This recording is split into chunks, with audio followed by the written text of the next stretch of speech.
Today we are starting the second part of this series called Run the Race, and this series is based on Matthew 25. And Matthew 25 is the very end of Jesus' ministry. It's right, the way I picture Matthew 25 is that Jesus is just coming into the finish line. He's just getting ready to stretch across the ribbon, and he kind of turns around and he sees you.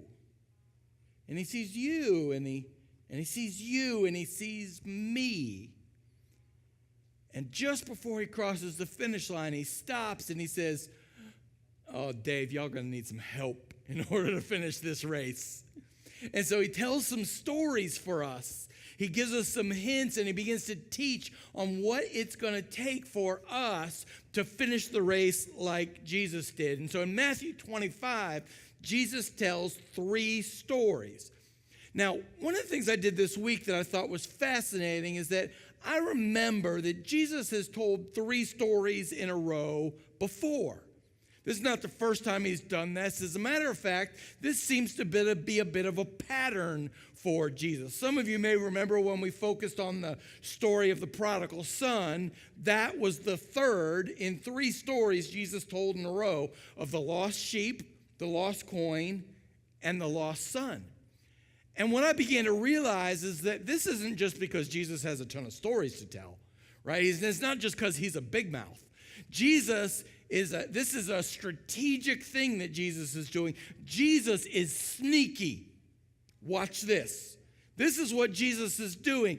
So Jesus, he knows he's got some deep, powerful, and hard to hear truth that he wants to speak to us. And so what Jesus does is he knows if I go straight for the heart of it, I'm going to lose people, right? I'm going to lose you in the process. You're not ready to hear what I have to teach you. Your heart's not ready. Your ears aren't quite listening. You're maybe still a little defensive. And so what Jesus does, he says, tell you what, I'll tell you another story.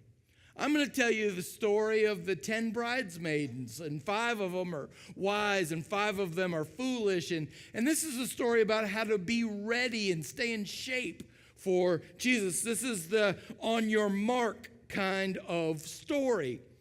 And so his audience kind of leans in to that first story, and they go, all right, I'm with you, Jesus. I hear you. Yeah, we should be ready. Yeah, we should be in shape. I'm following you, Jesus. And so Jesus doesn't stop there. Then he gets a little deeper. He says, let me tell you another story. It's a story we're going to focus on today, the parable of the talents or the bags of gold. And he brings us in a little deeper. And it's a little harder for us to swallow. It's a little harsher, perhaps. But we've already bought in with story number 1. And story number 2 isn't that much different than story number 1. So maybe that's okay. And so by the time he gets to story number 3, where the deep truths that he is trying to tell are located, he has us so bought in that we are able to hear the truth he's telling in our lives. This is what Jesus is doing in Matthew 25. So let me share with you this second story that Jesus tells as he tries to draw you in, so that you're prepared to hear the power and the truth of what he's teaching. Starting at verse 14, if you brought a Bible, go there with me, Matthew 25. It says, again, it will be like a man going on a journey who called his servants and entrusted his property to them. To one he gave 5 talents of money, to another 2 talents, and to another 1 talent, each according to his ability. He went on a long journey. The man who had received 5 talents went at once and put his money to work and gained 5 more. So also the one with 2 talents gained 2 more. But the one who had received only 1 talent went off, dug a hole in the ground, and hid his master's money. After a long time, the master of those servants returned and settled accounts with them. The man who had received the 5 talents brought the other 5 and said, Master, you have entrusted me with 5 talents. See, I have gained 5 more. The master said, well done, good and faithful servant.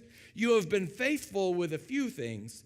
I will put you in charge of many things. Come and share in your master's happiness."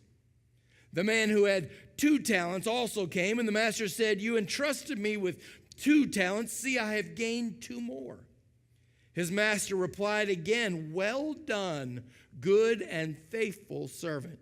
You have been faithful with a few things. I will put you in charge of many things.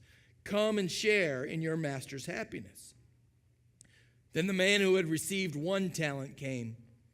He said, "Master, I knew that you were a hard man, harvesting where you have not sown and gathering where you have not scattered seed. So I was afraid, and I went out and hid your talent in the ground. See, here is what belongs to you." The master replied, "You wicked and lazy servant. You knew I harvested where I had not sown, and I gather where I had not scattered seed. Well, you should have put my money on deposit with the bankers, so that when I returned, I would have at least received some interest. Take this talent from him," he said, "and give it to the one who has 10 talents. For everyone who has will be given more, and he will have an abundance. Whoever does not have, even what he has, will be taken from him. And throw that worthless servant outside in the darkness, where there'll be weeping and gnashing of teeth." Now, I want you to know right up front that we're going to spend 3 weeks working through this parable. So if we don't quite get today to the weeping and gnashing of teeth and Jesus throwing people out and all that kind of stuff, relax, we'll get to that, I promise. That's coming in a couple of weeks. But I thought before we got there, you probably ought to hear a little bit of what this parable is saying and where it's coming from, because it uses a lot of language that we don't always use or understand. Like the word talent. That means something totally different to us, doesn't it? A talent in Jesus' day was a weight of measure. It's how you measured wealth. And so they gave a talent of gold. The talent was the largest monetary weight of measurement.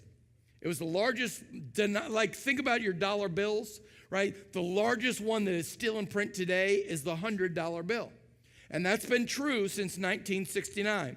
In 1969, they discontinued the printing of the $500 bill, the $1,000 bill, the $5,000 bill, and the $10,000 bill. I got to be honest with you, it's been a real inconvenience for me since they canceled all those $10,000 bills, carrying around that wad of $100 bills. I know, it's a real problem.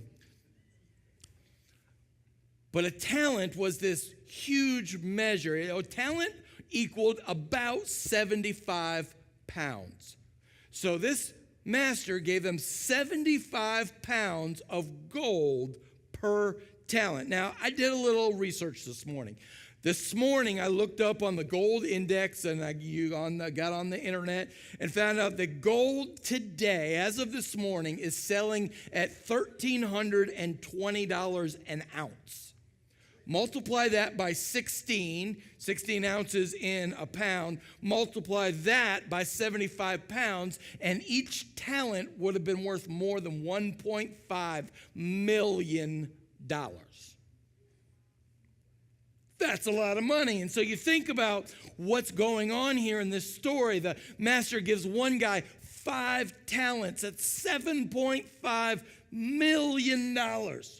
He gives another servant 2 talents, and that's $3 million. And he gives the third servant 1 talent, which is $1.5 million. And the reason I say that is because sometimes we read this story and we go, "Oh, that poor guy, he only got 1 talent. What was he supposed to do?" How many of you would take $1.5 million right now? I mean, if I had it to, I'm just saying, let's not sneeze at 1 talent, right? As I read this story, there are 3 key teachings that I think Jesus wants us to know if we're going to be able to finish the race like Jesus finished the race. If we're going to be able to do what Jesus did. And the first key teaching from this story is that we have all been given talents. Every one of us. There isn't a person in this room, man, woman, child, doesn't matter how old or young you are, there isn't a person in this room that hasn't been given talents, whether that talent is a measure of financial talent or spiritual talent or emotional talent or whatever it is. You have something to give. All of you have something to give. Our problem is we live in this remedial society, right, where we focus on what we don't have more than on what we do have, right? We try to get a little bit better at the things we were never created to do in the first place, rather than maximizing those things that God created us uniquely to do. We all do things. We all have these talents, and we need to focus on them. Before I came to Shiloh, I was serving at an inner city church in Dayton, and it was in a neighborhood that was deeply stricken by poverty, crime, drugs, all kinds of problems in this neighborhood. We planted a brand new church there, and it began to grow. And we began by asking the question, how do we address the needs of this community? And so we started by being the church that could be fill in the gaps when you had a need. And that's what our philosophy was. But it wasn't very long, as you can imagine, before we got overwhelmed because the needs were so great. Generational poverty, not just losing a job, right? Addiction that went deeper than anything we could handle, right? The needs were so deep, it became overwhelming so quickly because we were only focused on the needs. And I am so thankful that someone came by and taught me something that kind of saved my life at that time. They taught me about this thing called asset-based community development.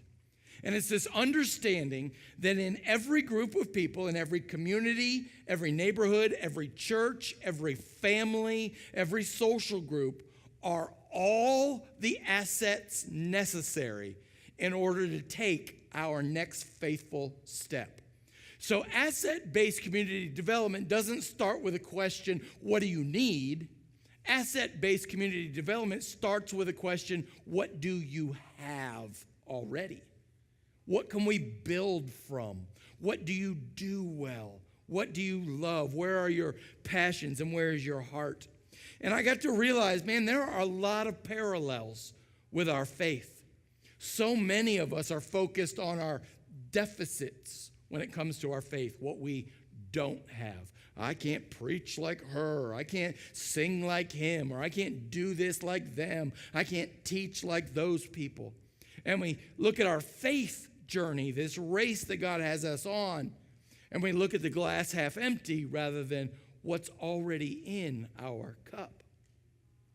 Imagine if we began doing something we call asset-based faith development. And we started with those gifts that you have, those gifts that God gave you uniquely for you. When I was growing up in the Baptist church, we heard a lot about this word called blasphemy. You ever heard this word before? It was scary, right? I remember hearing the word and being like, whoa, whatever that is, don't do that, right? I didn't really know what it was. I had heard that blasphemy was about taking God's name in vain. So I assumed it was some sort of swear word that you weren't allowed to say. Maybe there was a certain number of swear words you couldn't say, but you could say the other ones. But as long as you stayed away from these, you were okay. And I really challenged myself. I really wrestled with what is blasphemy? What does it really mean to take God's name in vain? And what I realized was it's not just about these words that we use, but it's about taking God's name in vain with our lives, not living into the life that God has called us to live, that God has offered to us. So blasphemy is not just taking God's name in vain, it's also about taking God's gifts in vain. Well, let me say that again so you don't miss that. Blasphemy is not just about taking God's name in vain. It's about taking God's gifts in vain. So if some of the gifts that you have been given are financial, if you have financial gifts and you live in a world of scarcity rather than abundance, that's blasphemy. That's taking God's gifts in vain. If your gifts are emotional or mental and you live in this poor me, pity party kind of world, that's blasphemy, taking God's name and God's gifts in vain. If your gifts are physical and there are some things you can do, but you live in the world of what can I do? That's blasphemy, taking God's gifts in vain. Some of you have relational gifts. You have people around you that are gifts to you. But you play the I'm lonely game and you dismiss or you downplay those gifts in your life. That is blasphemy. Now, I get it that all of us have been taught by our parents not to brag, right? Don't boast. Don't tell people I got this and you don't, right? That's good. That's really important stuff. But there is a difference between humility and blasphemy. Do you know what I mean? There's a difference between being humble, saying everything I have is a gift from God, and blasphemy, saying I don't have anything that God can use in the first place. Are you following me? Everything you need to take the next faithful step in your faith journey is already in your hand. You may not have everything you need to cross the finish line 1,000 steps from now, but everything you need, all the assets, all the resources that you need to take the next faithful step are already in your hand. So you got to come to the place where you recognize, I have some resources. I have some gifts, and it's not bragging, it's owning your assets. Some of us need to get up off of our assets and put them to work. Some of you will get that on the way home. Now, I want to point out another deal that's going on here in this story that I hadn't seen before, because in church we talk a lot about gifts, right? We got the gift of the Holy Spirit, the gift of God's grace, the gift of God's love, and everything's a gift when it comes to God in the church. But in this story, let's be clear, the master has given nobody any gifts. These talents that he gave, they were not gifts. They weren't even loans. These were investments, all right? The master was making investments in his servant. He expected those servants to invest what they'd been given and increase the master's wealth, right? Now, I love reading business books. I think sometimes as us pastors, we read so many church books, we forget there's a real world around us. And so I read a lot of business books because I see a lot of parallels between the business world and the faith world. And I believe that we here in the church are in the single most important business on the planet, sharing the grace of God with other people. And so these business books that I read I look for these faith parallels, and I read these business principles that all great businesses have. Like every great business needs to fill a need, right? Think of every great business. They are a great business because they fill a need in your life. Every great business knows their customer. They know what they need, what they want, how they feel, how they work, what their schedule looks like.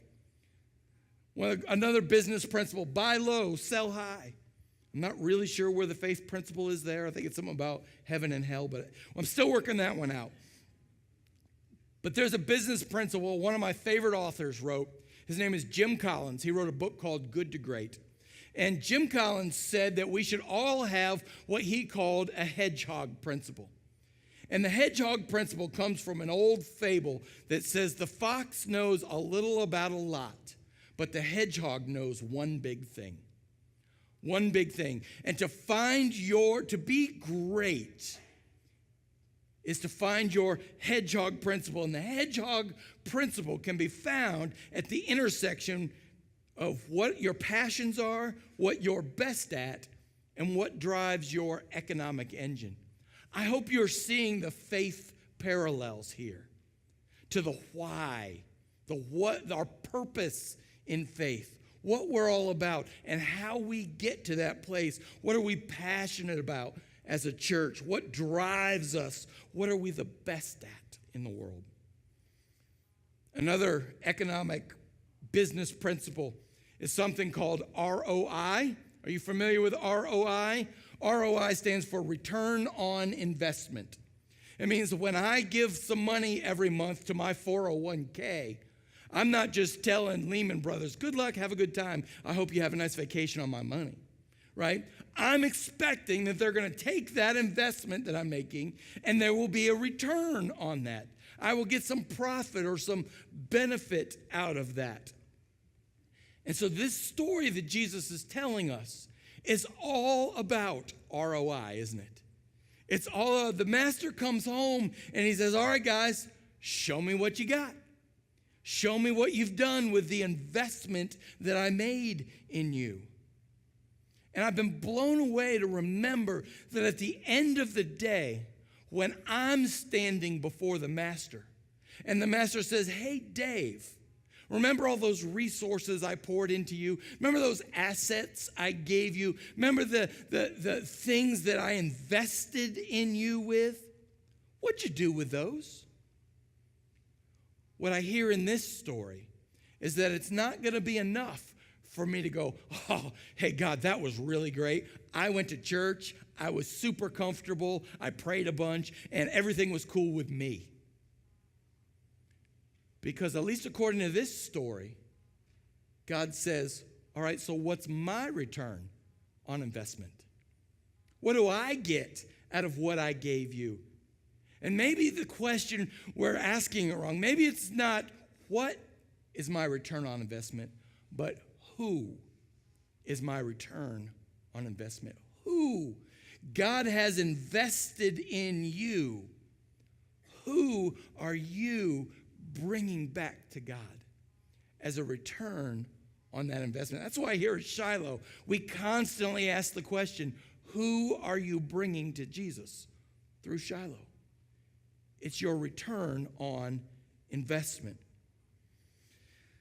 Finally, I think Jesus is teaching us that at the end of the day, the story is about talents, but it is not a talent show, right?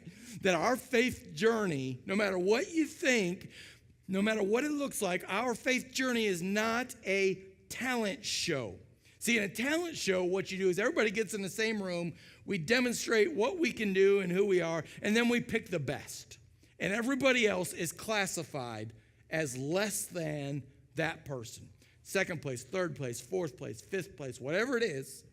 That's the way talent shows work. But in this story, did you notice that the master gives the exact same blessing to the person who had 5 talents as he did to the person who had 2 talents? And so it's not a first place, second place thing, because it's not a talent show. The reality is we all have gifts to give, but we have different gifts to give. And some of you need to hear this. This is so important because I hear it in your lives. I see it in your stories. Different does not mean better. Different does not mean worse. Different means different. Look at what this master did. Verse 15, to one he gave 5 talents of money, to another 2 talents, and to another 1 talent, each according to his ability. Different talents for different people. Not better or worse, just different places on the race. Our problem is we confuse unity with uniformity, right? We want everything should be the same. We should all have the same gifts. We should all have the same stuff. We should all look the same, vote the same, spend the same, all of that. But even in 1 Corinthians, when Paul is talking about unity, he talks about the diversity that we find inside of unity. Remember, he describes us as the body of Christ, all brought together, different parts making their contribution at different places and at different times. Paul tells us the foot can't say to the hand, I don't need you. The eye can't say to the ear, I don't need you. We are all at different places in different races. Our problem is that we love to play the compare game. We love to compare ourselves to each other. It's like one cosmic game of America's Got Talent, right? It's this huge talent show where we compare ourselves to one another. And you want to know who the worst at this is? The worst offenders in the compare game? Preachers. Preachers are the worst. Watch, get 5 preachers in the same room together, and it won't be 3 minutes before we're measuring our churches against each other, right? It won't be 3 minutes before we're saying, well, how many are in your worship? How much do you give to missions? How much is your budget? How much, we compare to each other rather than to the people God has called us to be. And we lose the race by comparing ourselves to each other rather than who God has called us to be. And it becomes a matter of pride. At the end of the day, I have come to believe that pride is the core of all sin. Think about any sin you want to think about. If you peel it back far enough, if you dig into it deep enough, somewhere it begins with pride. I know better than God, right? Every sin begins with I know better than God. I'm going to do what I want to do. And all through the Bible talks about an overinflated ego, right, as pride. The Bible talks about thinking of ourselves more highly than we ought to as pride. But I want you to see a different kind of pride here. Because here Jesus does something different. What Jesus does is he says, it's not just pride when you think too highly of yourself, but it's pride when you think too lowly of yourself. It's pride when you blaspheme the gifts that God has given you. It is pride when you compare yourself to someone else, and because you don't measure up, because you're not running the same race they're running, because they're out a little faster than you are, you bury the gifts God has given you because of your pride. The antidote to pride is contentment. And we have to practice this practice of contentment. Contentment, remember, doesn't mean settling for second best or staying where you are. What contentment means is I'm going to do the very best with what I have in this season of my life and see what God does next. That's contentment. Doing the best with the gifts that I have been given. Hebrews reminds us to keep our lives free from the love of money and be content with what you have, because God has said, never will I leave you, never will I forsake you. Just to be content, to settle into your race, in your season, in your way, running at your pace, to run your race. The problem comes in when we try to run somebody else's race, or we compare the race we're running to someone else's. I've come to believe that contentment leads to investment. Contentment leads to investment. When we are doing our best in this season with the gifts and the assets and the resources God has given us today, it leads to an investment in the future. You know why the people with 5 talents and the guy with 2 talents invested? Because they were content with what they had. You know why the person with 1 talent didn't invest? Because he was playing the compare game. And fear snuck in. And pride snuck in. So here's what I want to leave you with today. I'm going to invite our band to come on back up. But I want to leave you with these points to take home with you and chew on. Remember that at the end of the day, you have gifts to give. No matter how old or young you are, no matter how talented you think you are or lack thereof, you have talents to give. And you can invest those talents in a way that will multiply and in a way that will grow. Man, I would love an investment that returns 100% return. How many of you would love to get that, right?